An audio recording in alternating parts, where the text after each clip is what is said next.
Nikita Mirzani mengaku lelah terus berurusan dengan hukum. Nikita Mirzani merupakan artis yang kontroversial. Dikenal sebagai wanita yang tangguh, Nikita akhir-akhir ini justru merasa down. Sahabat Fitri Salhuteru mengutarakan perasaan lelahnya yang tak hentinya berurusan dengan masalah hukum.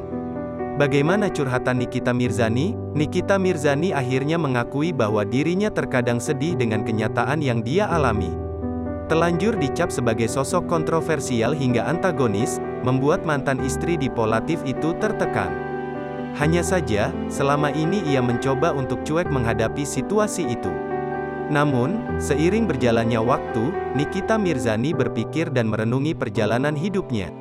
Ia pun sebagai manusia biasa merasakan masa-masa di mana mentalnya jatuh.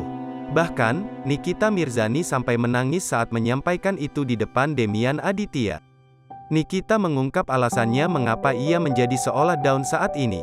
Pertama, karena ia merasa capek bolak-balik terjerat kasus hukum.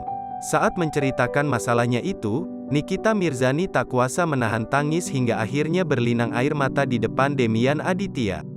Pengakuan tersebut diungkapkan Nikita Mirzani saat menjadi bintang tamu di kanal YouTube Demian Aditya, Sabtu, tanggal 13 Agustus tahun 2022. Dikenal sebagai sosok wanita tangguh, Demian Aditya penasaran, apakah seorang Nikita Mirzani pernah merasa sedih? Pernah nggak sih kamu kayak lagi di rumah gitu terus tiba-tiba ngerasa sedih? Tanya Demian. Mendengar pertanyaan Demian tersebut, Nikita Mirzani langsung berkaca-kaca.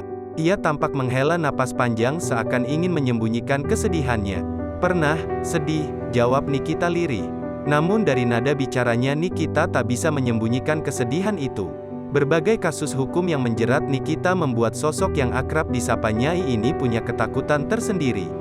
Nyai merasa image-nya di mata publik bak sosok antagonis dalam sebuah sinetron. Orang kayaknya mikir aku jahat kan? Padahal nggak gitu.